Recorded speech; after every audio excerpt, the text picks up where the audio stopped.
Minute के समय लेके आप मल्ला भाई से मुलाकात करावे था।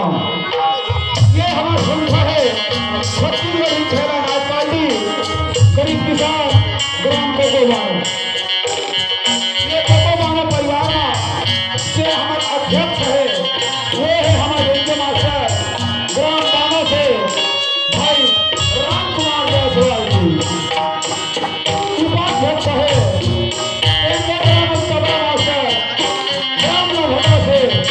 डॉक्टर भोला राम गंभीर जी।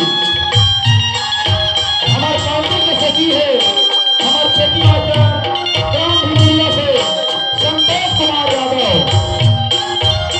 ये गरीब किसान परिवार के संचालक है हमारे ढोलक मास्टर ग्राम चंडे से भाई लाला राम साहू जी। हमारे साइड से पर है हमारे झुमका मास्टर ग्राम भीमहोता से आगे बढ़ने वाले भाई है ग्राम होता से भाई महेश कुमार श्रीवास जी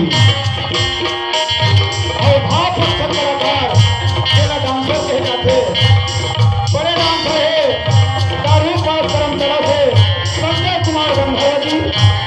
दूसरा डांसर है कठुटिया से नरेश कुमार यादव जी। तीसरा डांसर है रामेपुर से भाई नंदू श्रीवास और चौथा नंबर मेरा सबले बड़े कोई का बोले वाले आप मन के सामने खड़े हैं। ये भाई कहाँ है तेरे पंडैया पास पाड़ी ग्राम पाड़ी से भाई विजय कुमार पटेल जी। हमारे मन के मैनेजर है बड़े होकर ग्राम कोको से भाई विजय राम यादव जी और वो सहयोगी माने छोटे होकर आप मन के सामने में सबसे बोलत खड़े हैं। मेरा नाम है पिपरिया में के छोटे मोहगांव से गणेश राम धुरे जी। अब ये हमारा कहानी शुरू होते